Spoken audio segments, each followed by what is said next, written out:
오늘 은혜의 말씀은 하나님의 통곡의 시간이라는 주제로 함께 은혜를 나누도록 하겠습니다. 오늘 본문의 말씀은 마태복음 27장 45절에부터 말씀을 보도록 하겠습니다. 제6시로부터 온 땅이 어둠이 임함에 9시까지 계속하더니 제9시쯤에 예수께서 크게 소리질러 가라사대 엘리 엘리 나박사바다니 하시니 이는 곧 나의 하나님 나의 하나님 어찌하여 날 버리시나이까 하는 뜻이니라. 저기 섰던 자 중에 어떤 일이 울고 기도하고 사람들이 엘리야를 부른다 하고 그 중에 한 사람이 곧 달려가서 하옵이 가지고 있는 포도주를 멈게 하여 갈대에서 떼어 비우시고, 좀 글자가 작아서 제대로 봉독하지 못했습니다. 하나님의 그 통곡의 시간이란 것은 바로 본문의 말씀이 예수님이 십자가에 달리시고 마지막 나의 하나님 나의 하나님 어찌하여 나를 버리시나이까 하고 통곡하는 그 시간은 결국 예수님의 통곡의 시간이라기보다는 하나님의 통곡의 시간이라고 이렇게 말씀을 드릴 수가 있습니다.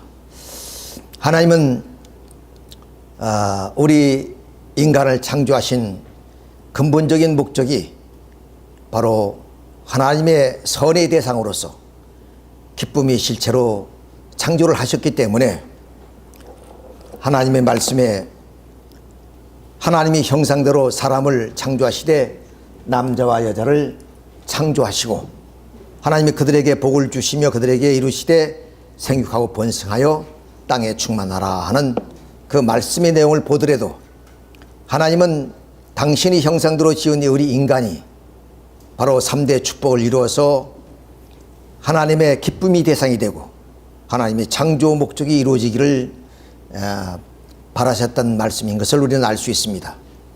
따라서 하나님의 창조 목적은 바로 창세기 1장 28절의 말씀대로 생육해서 아담과 헤아가 하나님처럼 완전한 인간이 되면은 비로소 아담과 헤아는 부모의 입장에 서서 선한 아들, 딸을 낳고 그리고 가정을 이루고 사회, 국가, 세계를 이루면 이 땅 위에 창조 본연의 세계가 실현됩니다.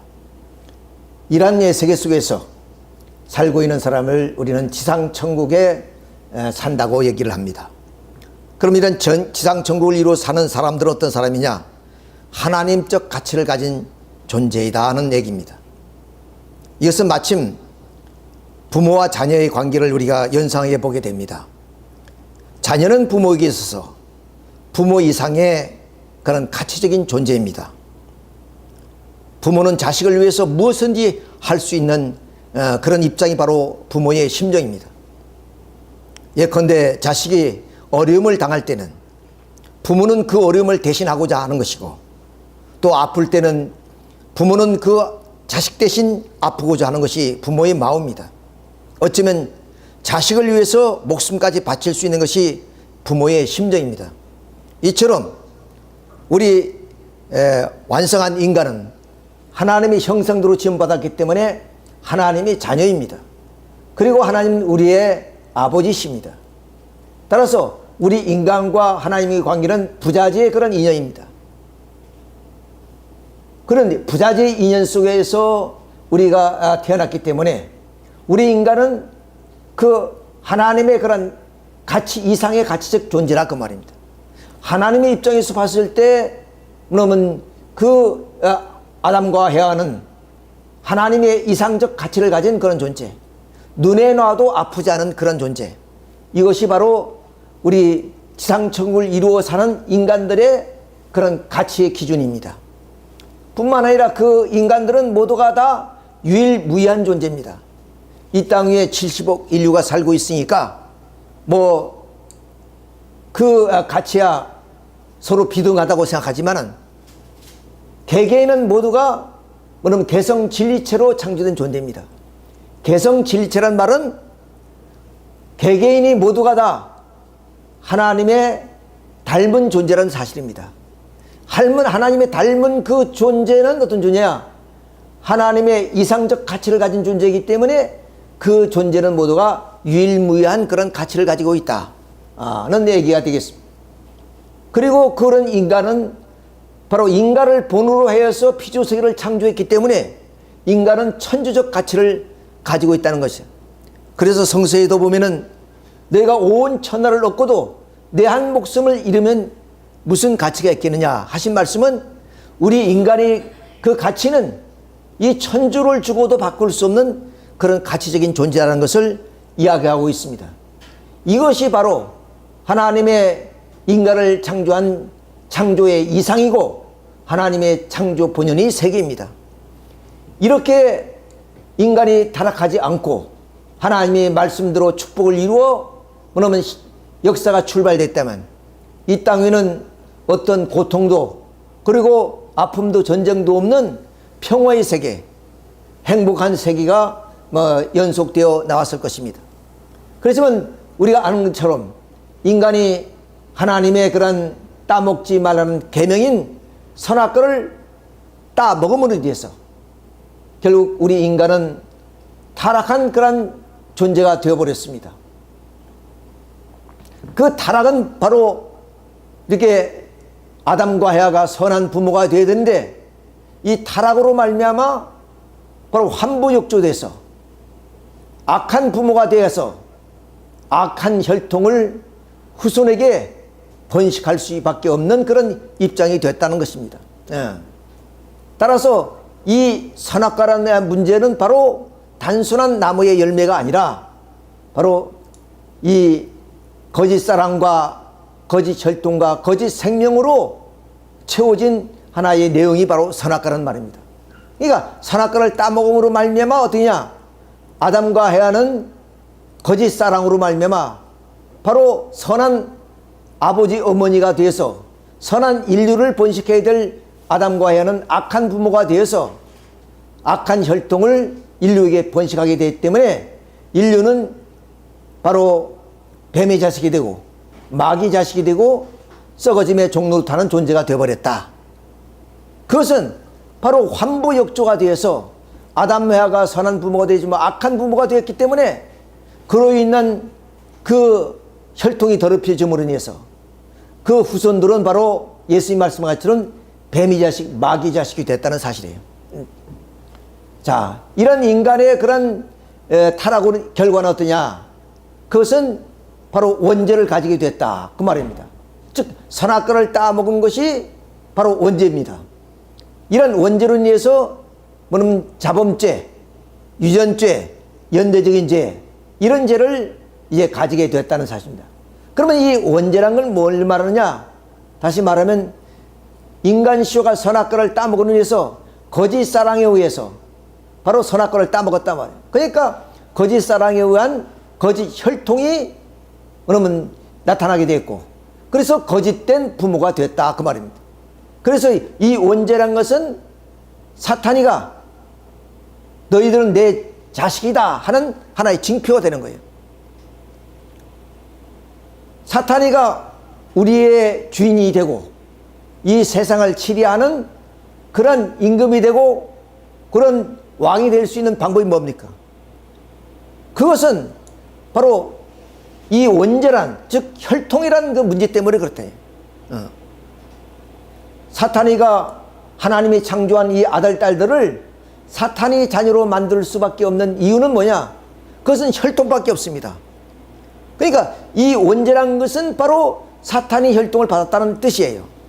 그러므로 인해서 아담과 헤아는 악한 부모가 되었고 그 사탄의 혈통을 인류에게 전수돼서 인류는 뱀의 자식, 마귀 자식이 됐다. 이런 얘기가 되는 거예요. 자, 그렇기 때문에 이런 선악과를 그럼 따먹으면 위해서 우리 인간은 결국에 무지에 빠지게 됐어요. 그리고 사탄이 자식이 되어서 우리 인간은 하나님의 그런 하나님적 가치와 그리고 유일무이한 가치와 천주적인 가치를 잊어버리고 종의 종이 됐다. 즉 이 선악과를 따먹음으로 인해서 타락한 그 천사는 사탄이가 됐고 그 천사는 본래 종이었기 때문에 그 종에 의해서 타락한 우리 인간은 종의 종이 되었다. 그러니까 썩어짐의 종노릇하는 그러한 존재가 바로 오늘 타락한 인간의 모습이다 하는 것을 우리 알 수 있습니다. 이러므로 인해서 모든 인간은 하나님의 창조의 본성, 우리가 유교에서 말하는 맹자님이 좀 이미지, 그 사단이라 그러죠. 그런 사단을 우리는 본연지성이라 그럽니다. 이런 본연지성인 그런 하나의 좀 본성을 우리가 가지고 살아야 되는데 타락으로 알마 타락성 본성을 가지게 됐으니 그것이 바로 혈기를 부리는 거고 질투를 하는 거고 교만하고 또한 참소하는 이런 하나의 성품을 가지기 때문에 인간 사회는 바로 이렇게 좀 타락성 본성으로 인해서 사회가 투쟁과 분열과 갈등으로 점철될 수밖에 없다. 이런 하나의 인간을 중심으로 한 역사는 결국 이 땅의 지상지옥을 이뤘고 이런 지상에서 살던 인간들이 가야 될 그런 세계도 역시 천상지옥이 갈 수밖에 없는 것이다. 자, 이렇게 인간이 선악과를 따먹음으로 인해서 이러한 하나의 결과를 만들어냈습니다. 얼마나 비참한 그런 현실입니까? 자, 우리는 여기서 하나님을 한번 우리가 생각해 볼 수밖에 없습니다.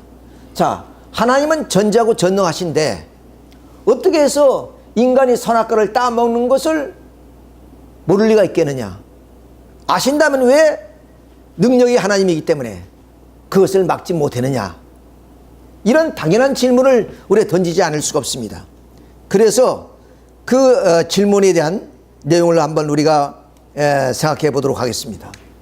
자, 아담과 에바가 에덴 동산에서 이렇게 평화로운 곳에서 살고 있었습니다.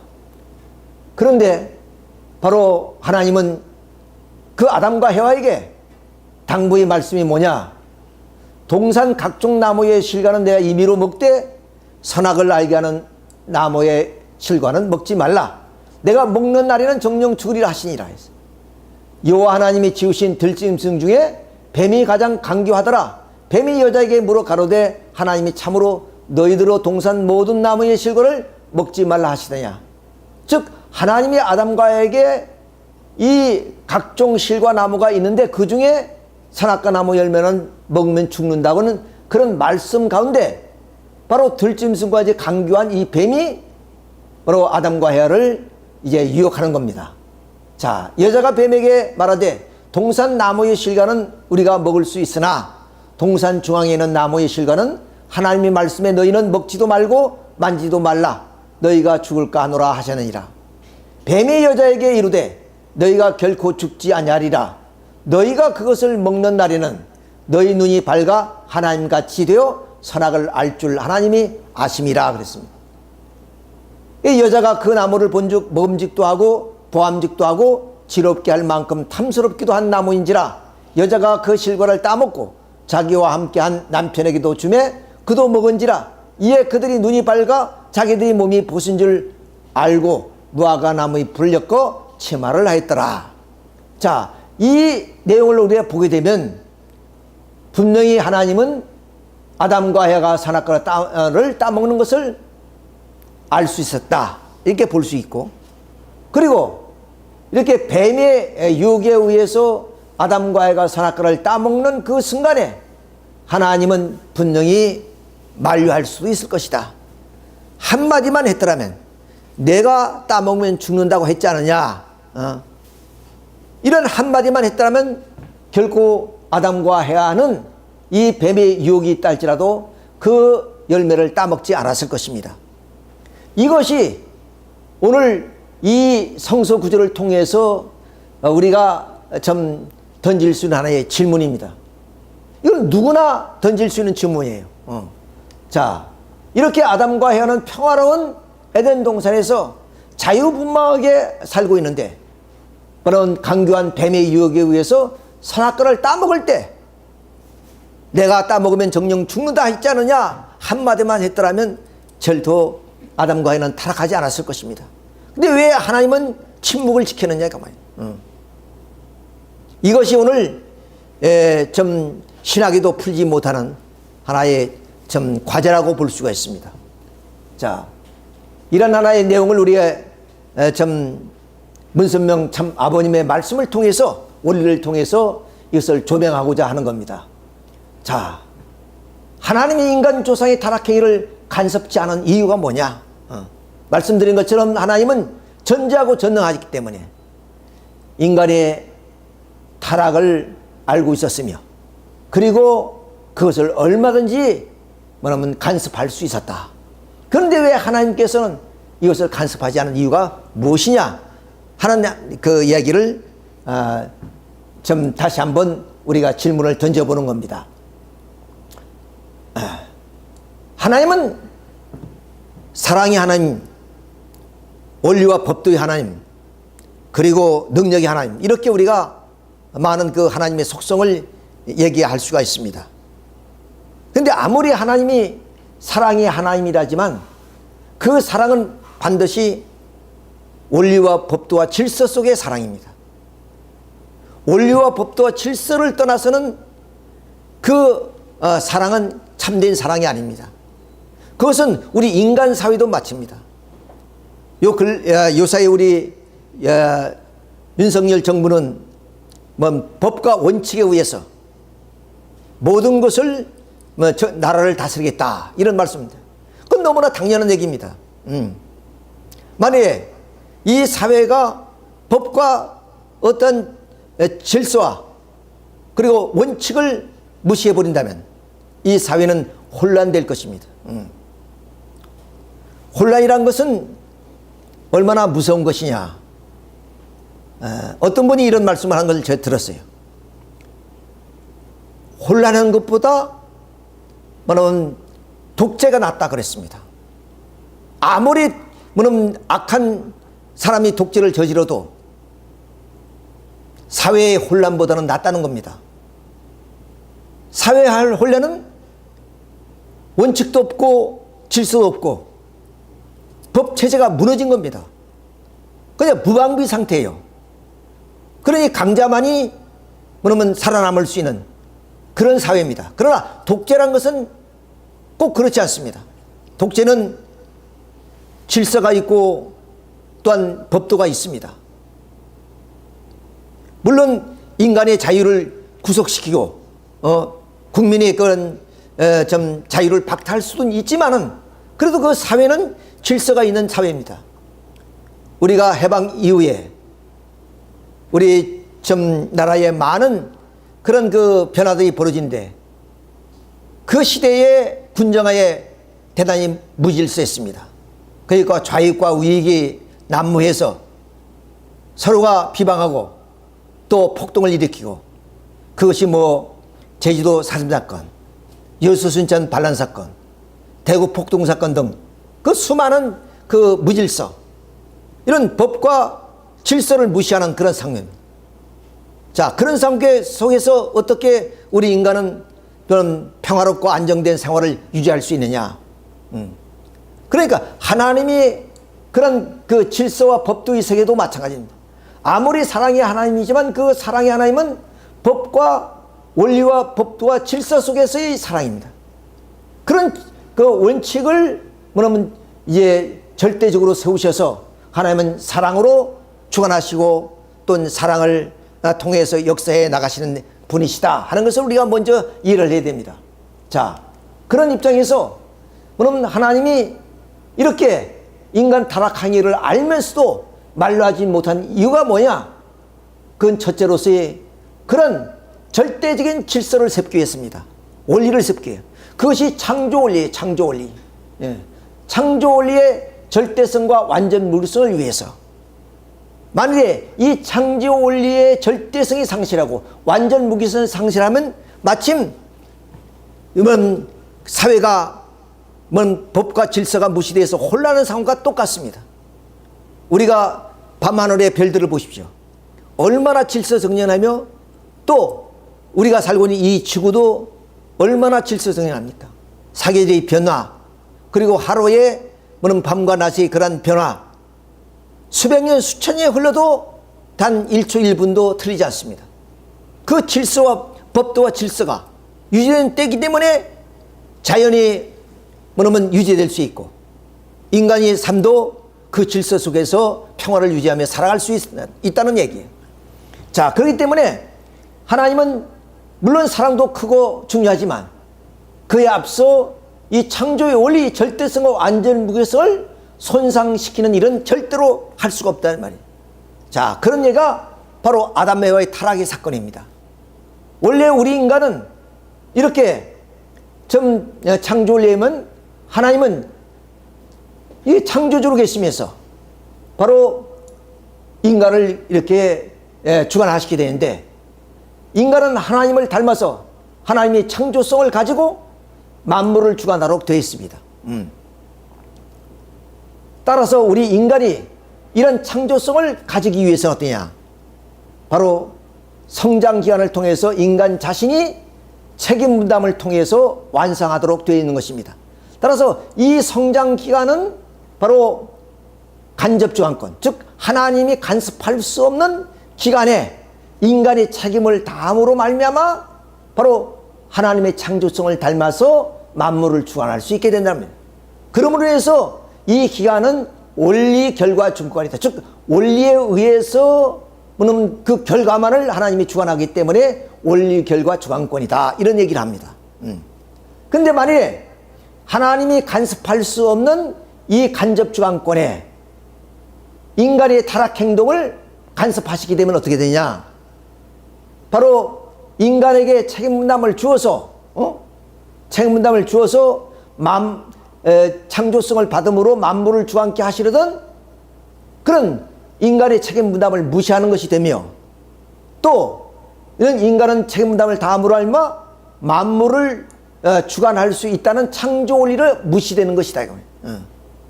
그러면 창조 원리가 무시되면 그 창조 원리의 절대성과 완전 무게성이 상실됩니다. 마침 이 기차가 어느 달릴 수 있는 것은 완전한 내일이 있기 때문에 달릴 수 있습니다. 말해 이 내일이 절대적인 것이 아니면은 이 열차는 속도를 낼 수도 없고 또는 탈선할 수도 있습니다. 그렇기 때문에 하나님은 어떤 분이야? 절대적이고 완전하신 무결하신 분이기 때문에 하나님의 이런 창조 원리를 절대적이고 완전 무결해야 되기 때문에 비록 인간이 이 타락행위를 알고 그것을 만류할 수 있지만 창조 원리의 절대성과 완전 무결성을 위해서는 간섭할 수가 없었다, 그 말입니다. 이것은 또 우리가 다른 말로 표현하면은 아까 부모와 자식의 관계를 말씀드렸습니다만 지금 자식이 선악과를 따먹고 죽어가는 입장입니다. 그것을 부모가 하나님이 알고 만류할 수 있는 능력도 있는데 그대로 인간이 타락하여 죽어가는 입장을 하나님이 볼 수밖에 없는 그런 아픔, 그런 고통, 그것이 오늘 본문의 말씀에 하나님의 그런 통곡의 시간입니다. 그러니까 하나님이 인간을 창조하신 것은 그럼 하나님의 기쁨의 대상으로 창조한 겁니다. 말씀드린 것처럼 그 대상은 하나님적 가치 이상의 가치를 가진 존재, 하나님 모든 것을 다 주고도 바꿀 수 없는 그런 사랑의 대상입니다. 그런 사랑의 대상이 지금 이제 타락하여 죽어가는데 그것을 차라리 몰랐다면 그 순간을 넘어갈 수 있지만 그 타락한 순간을 보면서 만류 못하시는 하나님의 그 고통과 아픔이 어떻게 되냐? 마침 내 눈앞에서 자식이 죽어가는 그 모습을 우리 인간이 보는 것과 똑같단 말이에요. 어떤 분이 이런 말씀하는 걸 들었습니다. 자식이 지금 이제 병원에 좀 급하게 위기 상태, 위험 상태에 있어서 이렇게 이제 병원으로 갔는데 그 의사 선생의 그런 진단이 뭐냐? 돌이킬 수 없다는 그 얘기를 들었을 때 그 어미는 벽을, 그러니까 콘크리트 벽이죠. 그 벽을 긁으면서 통곡하더라는 거야. 그러니까 흙도 아니고 그 세멘트의 벽을 긁었으니까 어떻게 했어? 손톱이 빠지고 좀 피가 나고 그 아픔 이상의 고통을 당하는 부모의 심정. 그것처럼 하나님도 당신이 눈앞에서 이게 타락해가는 인간, 죽어가는 그 인간을 바라봤을 때 어떻게 했냐? 그래도 말로 하지 못하는 건 뭐냐? 만약에 이 원리를 다 깨부신다면 하나님이 창조의 세계가 다 깨지는 거예요. 그만큼 우리는 그냥 웬만한 건 무시하고 그냥 우리가 좀 아담과 에바의 타락을 만류할 수도 있지 않나 이렇게 생각했지만 하나님이 절대자라 그랬습니다. 완전 무결하신 분이라. 그러니까 하나님이 세운 그 원리도 절대적이고 완전 무결해야 되기 때문에 그 통곡의 시간을 뭐냐면 하나님은 좀 맞이하면서도 만류하지 못한 그 사연이 바로 이런 데 있다는 것을 우리가 알아야 됩니다. 지금까지 이 내용을 누구도 밝히지 못한 거예요. 말씀드린 것처럼 누구나 다 왜 하나님이 전지하고 전능하니까 하나님이 간섭만 했더라면 아담과 여는 다 따라가지 않았을 텐데 왜 그걸 못했느냐? 그 질문을 우리는 삼척동자도 할 수 있는 얘기입니다. 그런 얘기를 오늘 신학은 설명해 주지 못하겠다. 오늘 교회는 그 얘기를 얘기해 주지 못하고 있다는 사실입니다. 자, 그래서 우리는 이 원리가 얼마나 위대하고 그리고 문서명 참 아버님의 그런 그 말씀이 얼마나 위대한 말씀인가 하는 것을 우리가 여기서 다시 한번 확인해 볼 수 있는 얘기입니다. 두 번째가 뭐냐? 하나님의 어떤 권위, 이걸 세우기 위한 겁니다. 즉 하나님만의 창조주로 계시기 위해서 하나님은 선한 분이시고 원리적인 분이시고 절대적인 선의 주체이십니다. 그러니까 하나님의 사랑의 대상은 어떤 존재여야 되냐? 원리적이어야 되고 절대적인 선의 존재가 돼야만 됩니다. 그런데 만약에 우리 인간이 어떠냐? 하나님이 주관하시려면 이러한 성장 기간을 통해서 인간이 책임 분담을 함으로 알마 완성했을 때 하나님은 우리 인간을 주관할 수가 있는 겁니다. 말씀드린 것처럼 우리 인간이 하나님이 원리적이고 절대적인 선의 주체이시기 때문에 그 대상도 뭐는 완성한 선의 대상이 되어야 돼요. 원리적인 존재가 되어야 된다 그 말입니다. 이 말은 다시 말씀드려서 하나님이 그런 주관할 수 있는 대상은 원리적인 존재여야 된다. 비원리적인 존재는 하나님이 주관할 수 없다. 그러니까 하나님은 원리적이고 절대적인 선의 주체이시기 때문에 비원리적인 존재나 행위는 하나님이 간섭하실 수 없다. 만일 간섭하게 되면 그 간섭하는 대상이 창조 가치가 부여돼서 그것을 원리적으로 인정하게 된다. 예를 들면 뭐냐면 타락이라든가 지옥이라든가 또는 우리 인간의 그 성품 가운데 혈기를 부린다든가 교만한 그런 행위라든가 이런 것이 모두가 창조의 가치로 인정되어진다 그 말입니다. 그러니까 하나님은 비원리적이나 무슨 행위나 존재를 간섭할 수가 없다는 거예요. 그러니까 결국 아담과 헤아가 이 성장기한 책임 분담을 통해서 완성함으로 말미암아 즉 하나님의 창조 당시에 아담은 미완성 단계이기 때문에 하나님이 직접 주관하지 못했단 말이죠. 그런데 그 아담과 헤아가 이 원리에 의해서 책임 분담을 완성하면은 완성함으로써 선의 존재가 되기 때문에 하나님은 완성한 인간을 주관하게 됐다. 그런데 그 인간이 완성하기 전까지는 타락 행위를 하더라도 주관할 수가 없다고 말입니다.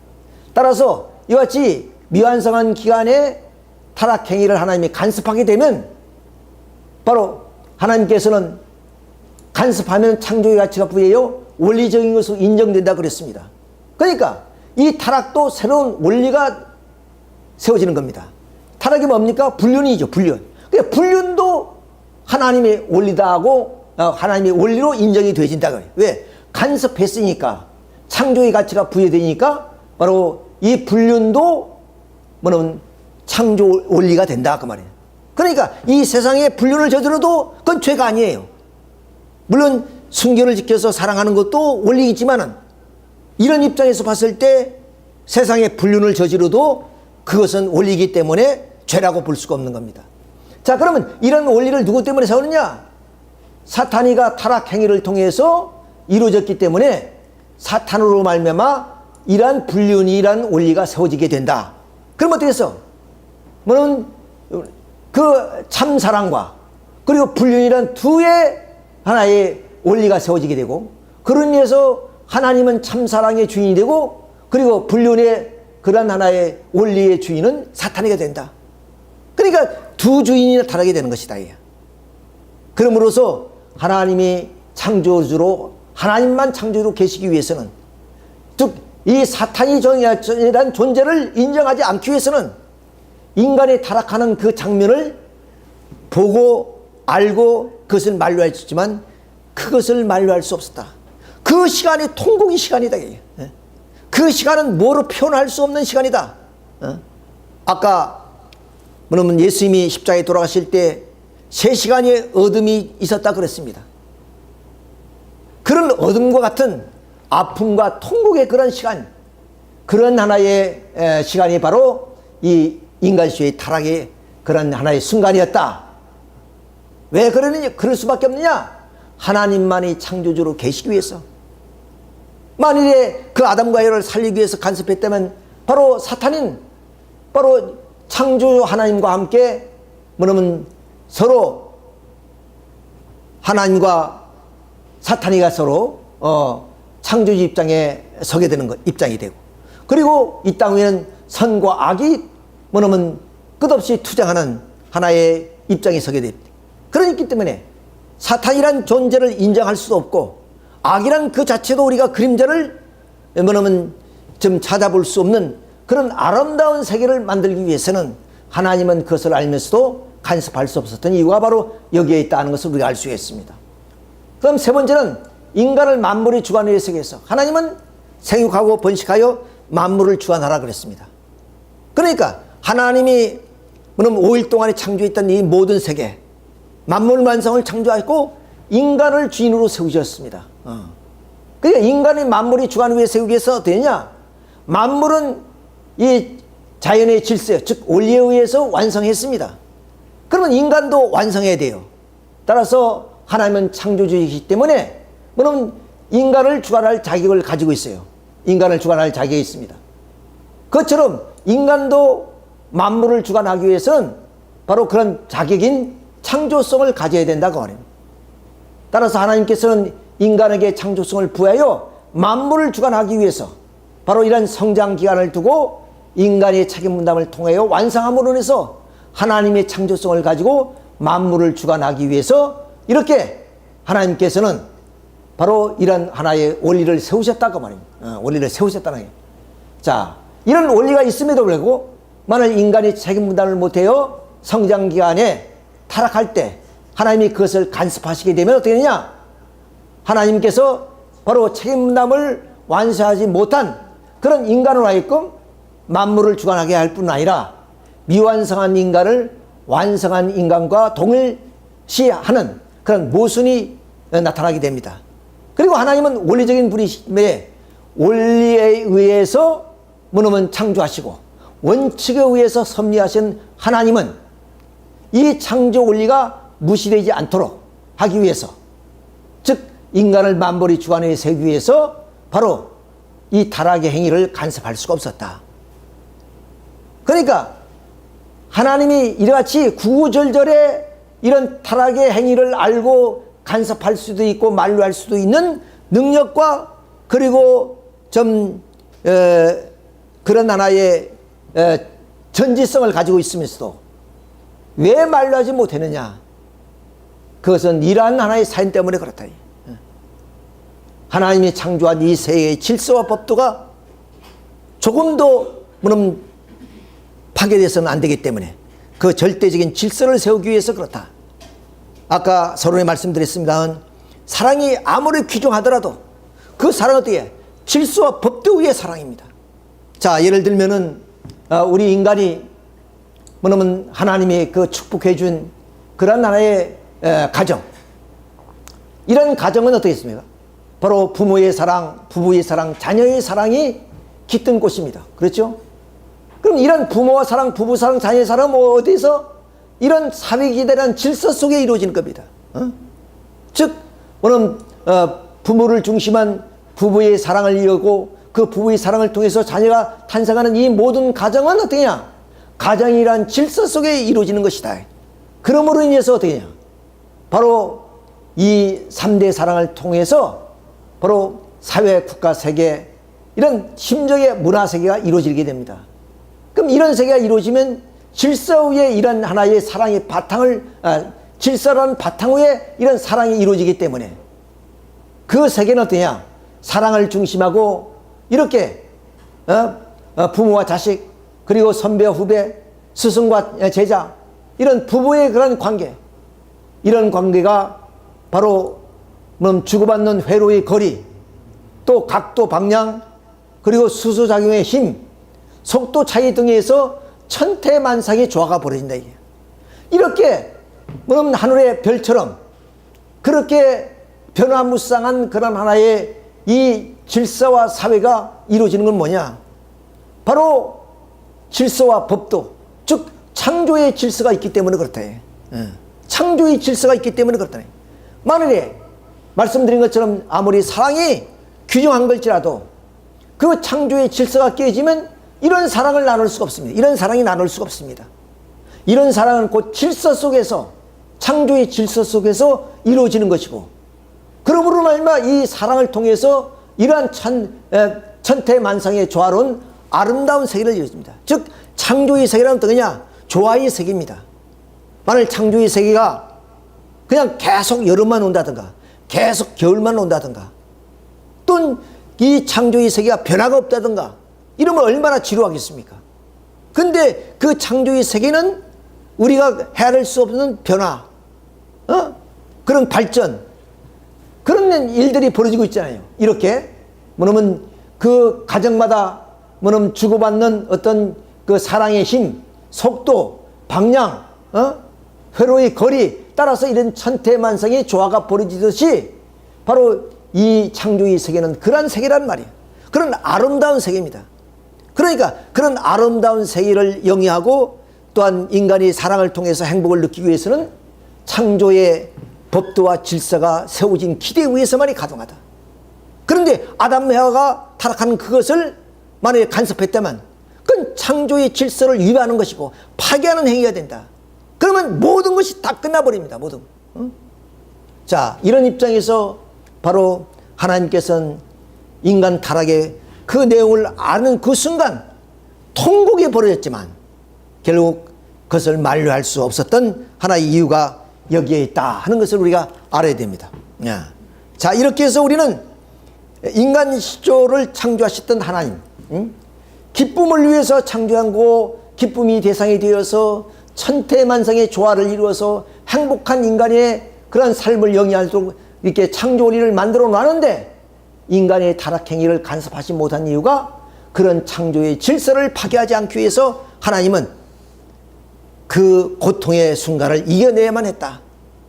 하나님의 그 아픔이 우리 좁은 인간의 마음으로는 헤아릴 수는 없지만은 어떻든 간에 우리 인간의 그 삶을 통해서 우리는 좀 어느 정도 하나님의 심정을 이해할 수 있다. 이렇게 우리가 볼 수 있습니다.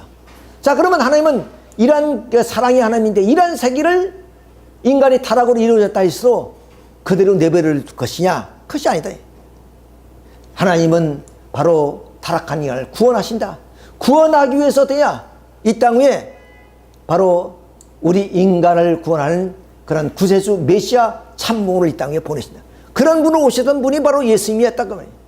그런데 구원은 곧 복귀를 의미하는 것이다.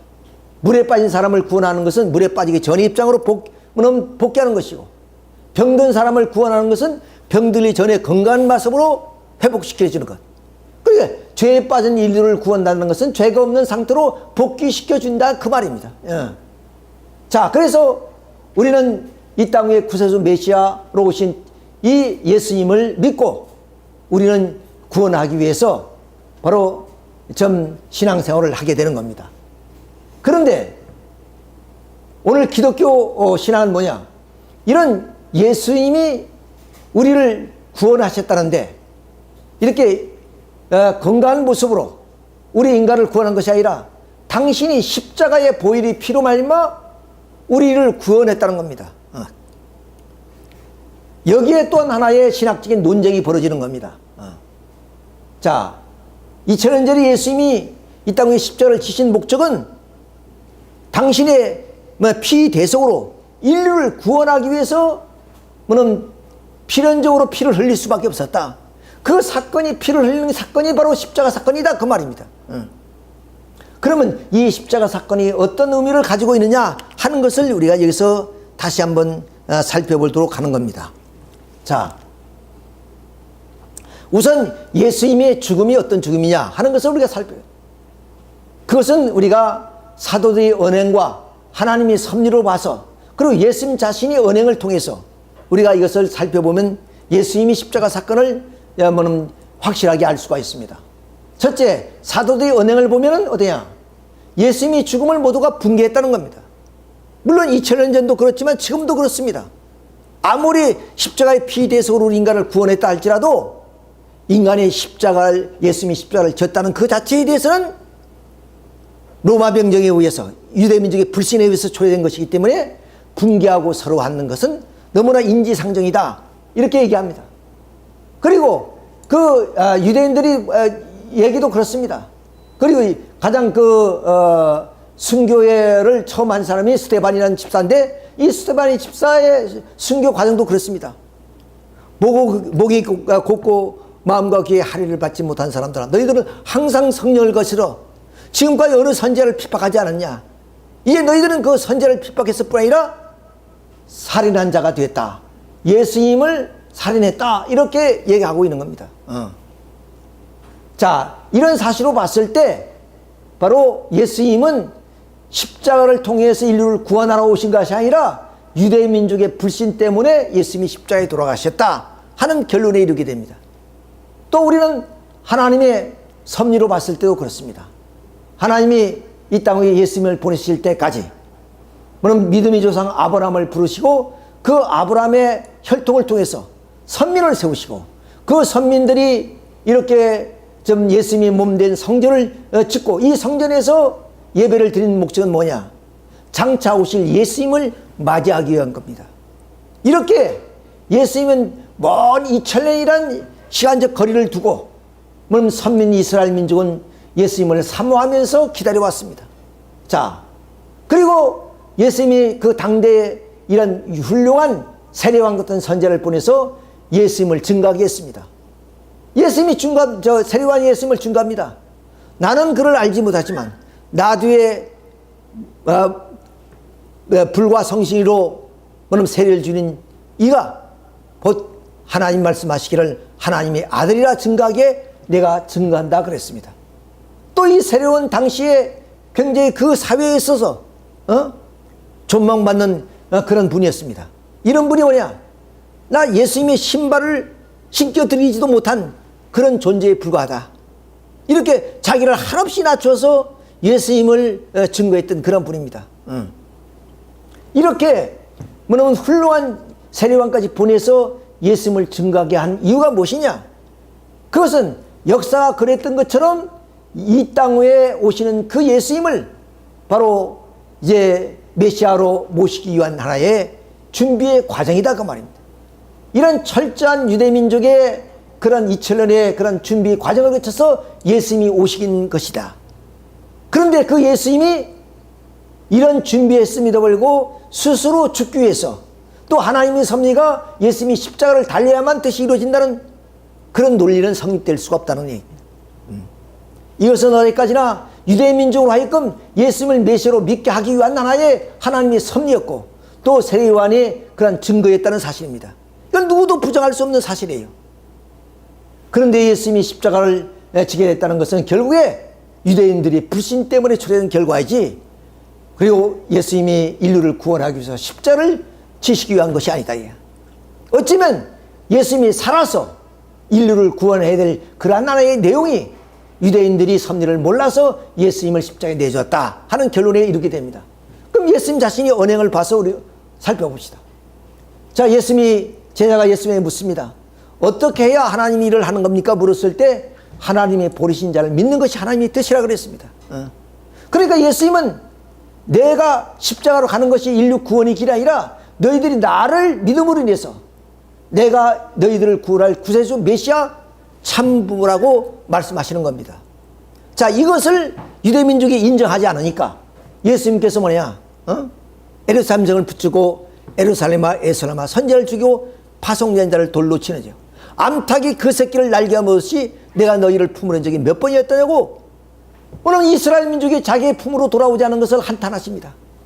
그러니까 결국에 그들이 끝내 믿어주지 않음으로 인해서 예수님은 때가 이를지라도 너희 원수가 토성을 쌓고 너희와 너희 자녀들을 돌로 멸칠 것이며 돌 위에 돌 하나도 남김없이 멸망할 것이라고 이렇게 장차 일어날 일을 예언하신단 말이야. 그리고 너희들이 성경을 상고하지만 성경은 내게 대해서 증거하는 것이라고 그랬습니다. 성경이 어디에 예수님이 이렇게 십자가에 지어서 인류를 구원한다는 내용이 어디? 너희들이 모세를 믿었더라면 나를 믿었으니 모세는 나에 대해서 증거함이라 그랬습니다. 모세가 이스라엘 민족을 이끌고 나올 그런 황야의 모든 노정은 결국 장차 예수님이 걸어갈 하나의 노정이었습니다. 자, 이런 것처럼 이 땅 위에 예수님은 이 땅에 오셔서 그야말로 좀 이적과 기사를 통하면서 자기가 메시아임을 믿어주기를 바랬던 예수님이었습니다. 끝내 이스라엘 민족의 예수님을 믿지 않음으로 인해서 결국 예수님은 십자가의 길로 갈 수밖에 없다는 사실을 봤을 때 예수님의 그런 구원의 길은 십자가가 아니고 살아서 결국에 인류를 다 구원하는 것이 하나님이 예수님이 섭리했다는 것을 우리가 알 수 있습니다. 자, 우리는 예수의 유대 민족사를 통해서도 볼 수 있습니다. 예수님이 그랬던 것처럼 돌 위에 돌 하나도 남김없이 멸망할 것이라는 이유가 뭡니까? 예수를 믿지 않음으로 인해서 결국에 그 화는 민족에게 미치게 될 것이라는 그런 예수님. 자, 이렇게 해서 유대 민족이 좀 쇠망과 멸망하는 내용을 보더라도 예수님이 십자가의 길은 잘못된 유대 민족의 불신 때문에 이루어진 것이다. 더욱이 사도 바울은 고린도전서 2장 8절에 이 지혜는 이 세대의 관원이 하나도 알지 못하느니 만일 알았더라면 영광의 주를 못 받지 않으시라 하신 말씀처럼 결국 지혜가 없어서 유대 민족의 예수님을 불신함으로 인하 예수님을 십자가에 못 받게 되었다 하는 내용이 되겠습니다. 만일 예수님이 십자가에 돌아가지 않고 이 땅 위에 하나님의 뜻을 이루었더라면 이 땅이 어떻습니까? 이사야 9장 6절에서 한 아이가 우리에게 낳고 한 아들을 우리에게 주신 바 되는데 그 어깨는 정사를 맺고 그 이름을 기묘자라 모사라 전능하신 하나님이라 영존하신 아버지라 평강의 왕이라 왕으로 이 땅에 오셔서 바로 이 땅 위에 소멸되지 않은 영원한 하나님 나라 평화의 세계를 이루었을 것이라 그 말입니다. 이런 것을 봤을 때 예수님의 십자가의 죽음은 결국 유대민족의 불신 때문에 초래된 하나의 결과라는 사실을 우리가 여기서 알 수가 있는 겁니다. 자, 이런 영원한 하나님 나라, 하나님의 그런 왕국을 건설해야 될 예수님이 십자가의 지심으로 인해서 결국 예수님은 이 길을 가려고 하지 않았습니다. 우리가 알다시피 성서의 내용 보면 겟세마네 동산에 가서 제자들과 함께 피눈물을 흘리면서 하나님께 할 만한 이 장을 명쾌해달라고 하나님께 간절히 기도하는 내용을 보더라도 예수님은 십자가를 가기 위해서 오신 분이 아니었다는 것을 우리가 알 수 있습니다. 누가복음 2장 22장 42절의 말씀입니다. 가라사대 아버지 만일 아버지의 뜻이었던 이 잔을 내게서 옮기시옵소서. 그러나 내 원대로 맛이 없고 아버지의 뜻대로서. 그러니까 지금 모든 것을 아버지에 맡기고 이제 십자를 지시고 가실 수밖에 없다는 것을 우리는 알 수 있습니다.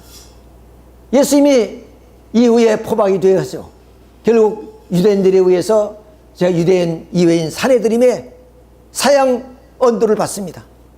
그리고 유대 나라는 이미 좀 로마의 식민지였기 때문에 집행은 로마 정부가 해야 됩니다. 그래서 빌라도 앞으로 끌고 와서 이 언도를 내렸으니까 예수를 죽여달라고 하는 장면입니다. 이 빌라도는 예수님을 살려주려고 했어요. 그렇지만 이 유대인들이 그런 밀란이 일어날까 봐서 결국 예수님은 십자가를 짊어지고 골도갈 길을 가면서 결국에 십자가의 형틀에 매지게 됩니다. 이때 예수님은 그 유대인들에게 하는 말이 있습니다. 때가 이를지라도 수태하지 못하니가 해산하지 못하니가 먹이지 못한 젖이 복이 있다 할 것이라. 산들이 너를 덮을 것이라. 앞으로 내가 너희들이 나를 십자가에 내줌으로 인해서 그 탕감의 길이 얼마나 큰 것인가 한 것을 얘기하고 있습니다.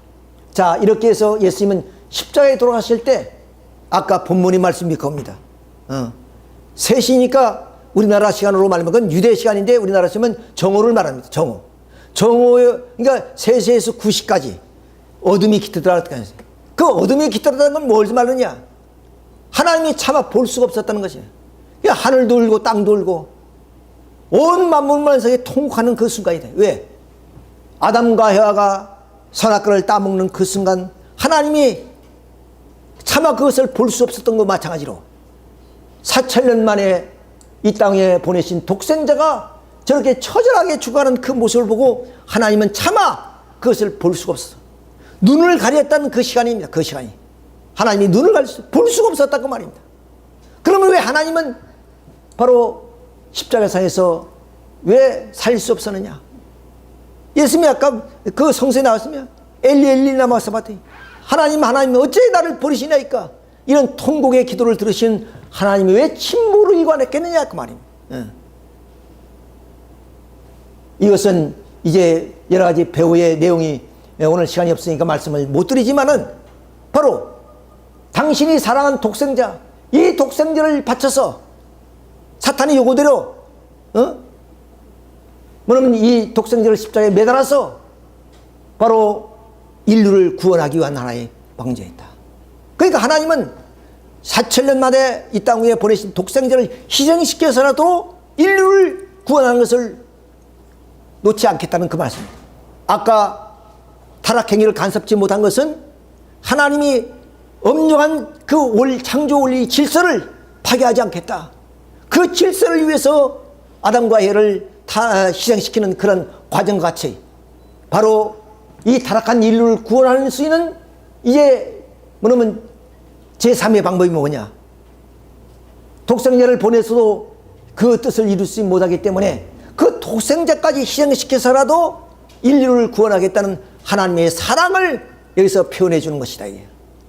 그런데 그런 사랑이지만은 그런 사랑을 마음속에 품는 그 순간이 얼마나 하나님께 고통스러운 순간이냐. 통곡의 시간이.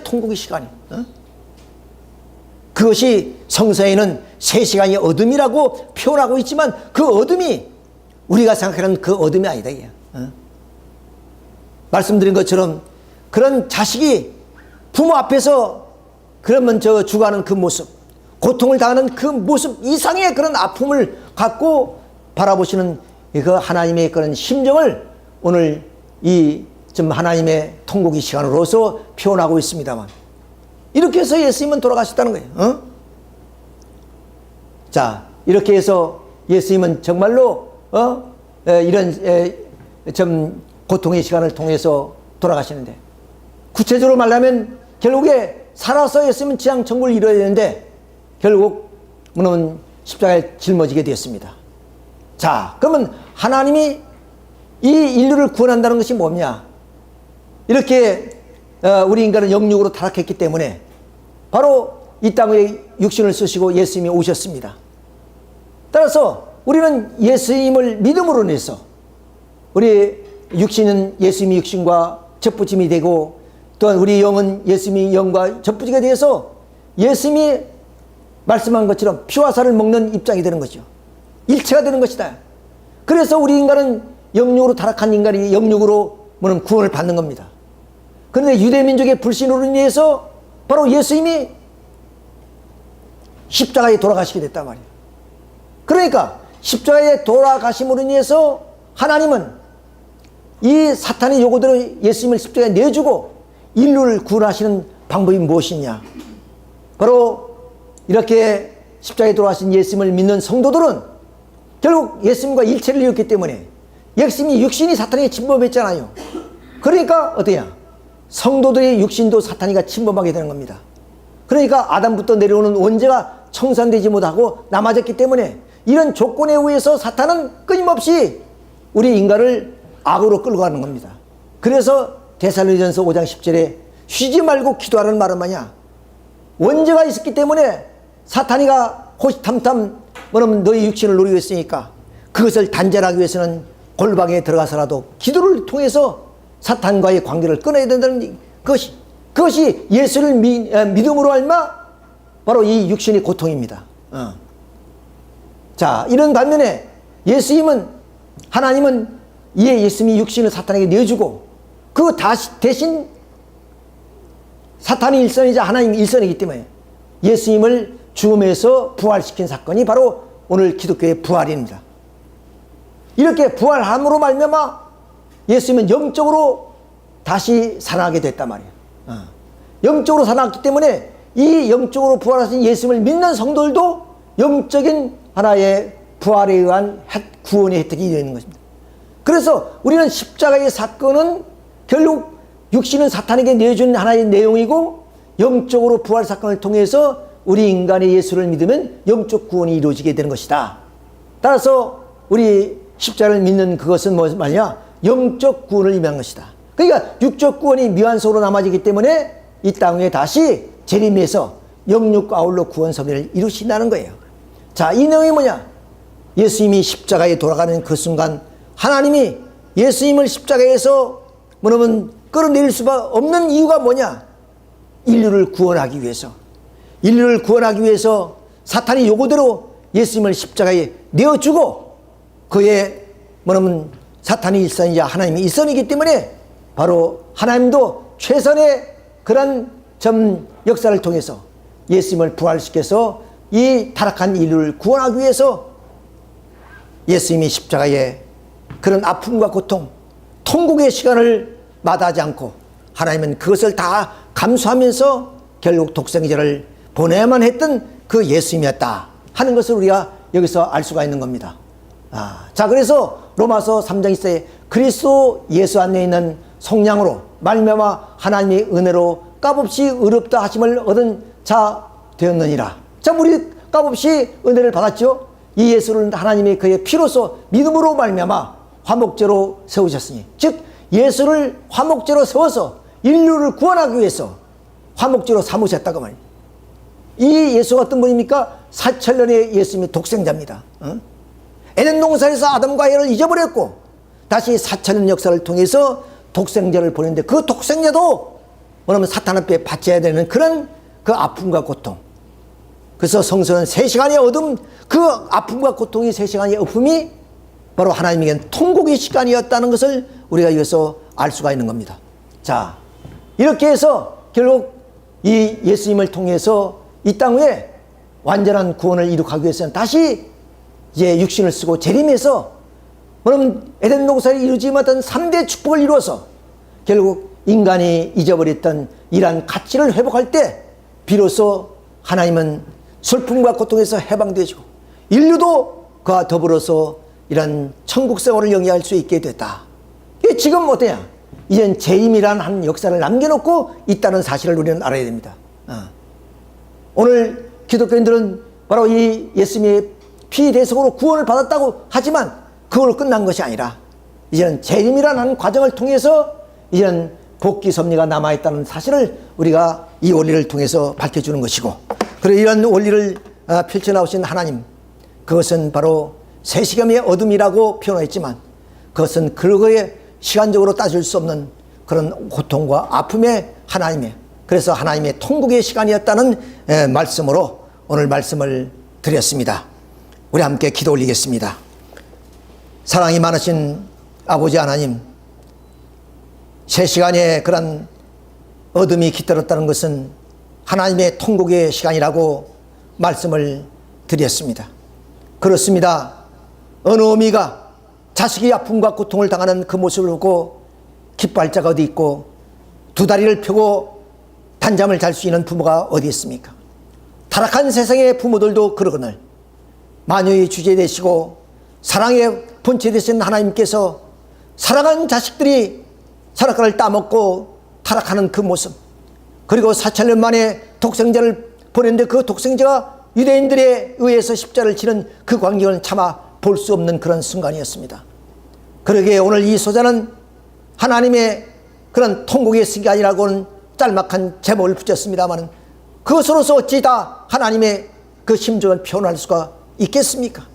더구나 타락하는 우리 인간들이 하나님의 심정을 해야 한다면 얼마나 해야 되겠습니까? 하나님의 통곡의 시간은 6,000년이었습니다. 어느 하나님들도 기쁜 날이 없고 평화로운 날이 없었습니다.